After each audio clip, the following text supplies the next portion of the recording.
Hey guys, and welcome back to another video. And today, to kind of follow up a video I just put up recently, I have decided, you know what, I need to talk about this album too because I was kind of just in the mood for it. So now I'm gonna talk about the sophomore record from a band that I cherish very much.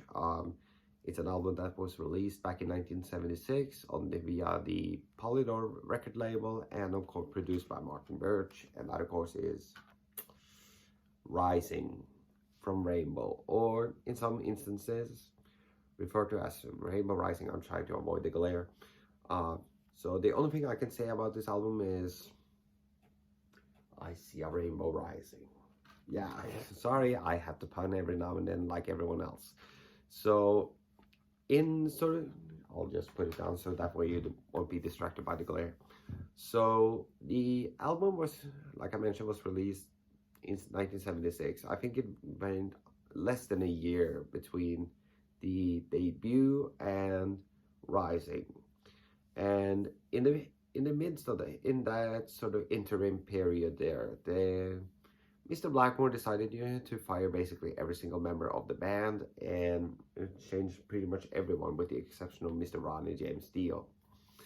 And so instead now you have Cozy Powell on drums, Jimmy Bain on bass, and Tony Carey now joining in on the keyboards.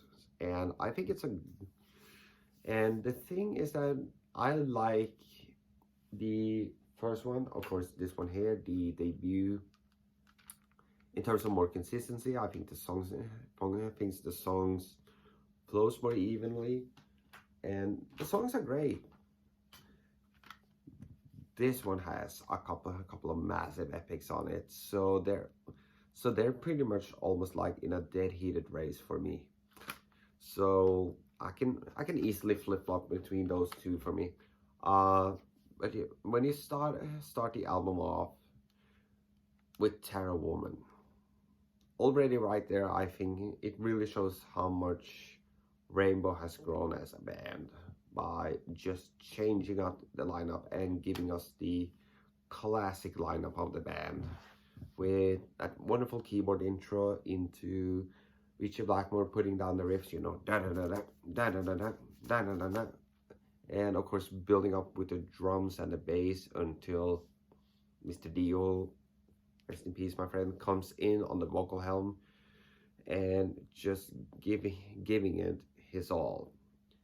And I especially like the storytelling, of basically that a man is supposed to get married to this woman, and he goes to a fortune teller, and she basically tells him that, you know what, probably not a good idea.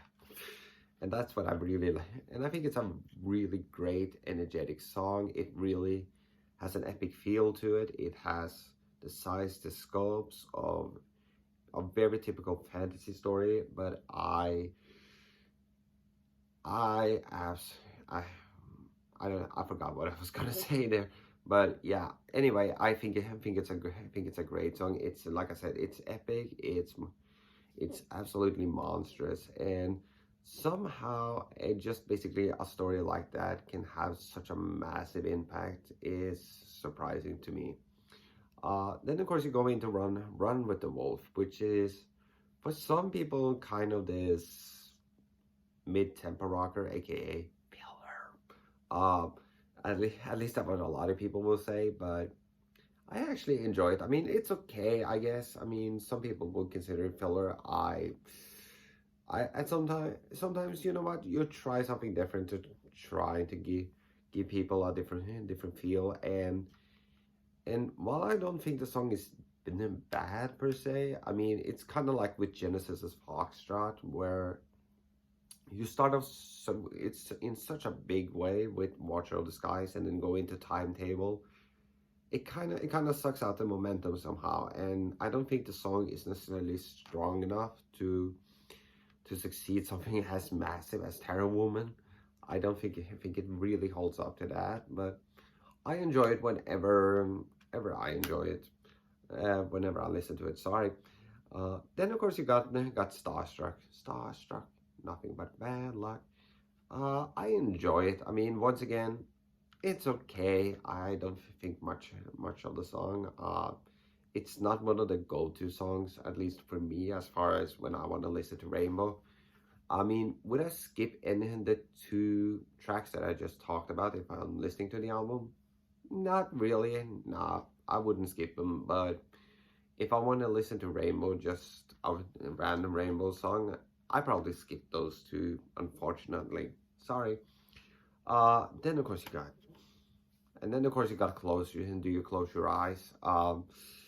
It's not really up to par. In fact, if I were to rank all the Dio fronted Rainbow songs, this one would probably be at least in the bottom five, maybe bottom 10. Uh, I wouldn't. I don't really care much for the song. It's just like if you don't like love rock and roll, I really don't care much for this song. With that said, next track after that, freaking Stargazer, man. Um, you do I even do we what is there to say? Do I even have to say anything?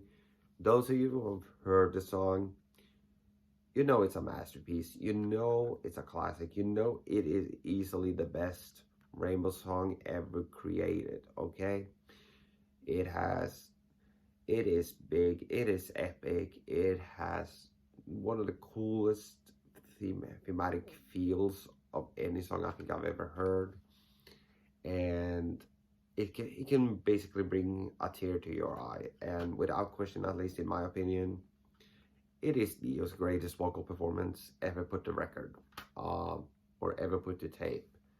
Um, it from Cozy Powell's massive big drum intro to the guitar riff from Mr. Blackmore to Dio's absolutely momentous vocals. I mean, the guitar solo and the build up instrumental section there. It is massive, and I can't heap enough praise on that song. There's nothing really to say. There's nothing really more to say about it other than that. If you haven't heard it, pause this, go listen to the song, and in about 10, maybe 15 minutes after you manage to regain your composure, you can finish this review. And of course, then you got A Light in the Black, which is kind of this big technical jammy thing, but and I think it's cool. It definitely belongs. It's basically kind of Avengers Infinity War Endgame type of thing going on, where you basically have Stargazer as part 1 and you got A Light in the Black as the part 2. And I listened to this basically as one big song, and that is at least how I can do it. Some people think I can imagine some people think A Light in the Black is a little bit too pretentious and self-indulgent, and I can somewhat get that, but I think there's so much great musicianship on the track that, you know what, you probably should listen to this in one sitting. And yeah, it's a commitment, but it warrants it for me. So with that said, I'm gonna give this album a, despite the fact that it had those couple of filler tracks, and that's kind of the only shame I had to say, I have to give this one a 4 out of 5. If for no other reason, I mean, if I were to do, I'll put it to you this way. In terms of tracks individually, Tyrant Woman gets a 5 out of 5, Stargazer gets a 5 out of 5, A Light in the Black gets a 4.5 out of 5. If those 3 songs, if the rest of these tracks were as strong as that, this album would get a bigger score, but as is, it has to get a 4 out of 5. So go and listen. It's 35 minutes, probably the 35 best minutes of your life is guaranteed to be because of this album. So with that said, I'm gonna close it off right here, and hopefully you guys can join in on the conversation in the comment section below, and make sure to like, subscribe, and all that good stuff, so we can get a bigger group to share and join in on this wonderful music and appreciate it. And so with that, I'm just gonna close out and make sure to get more people into this, because you know what? The more the merrier.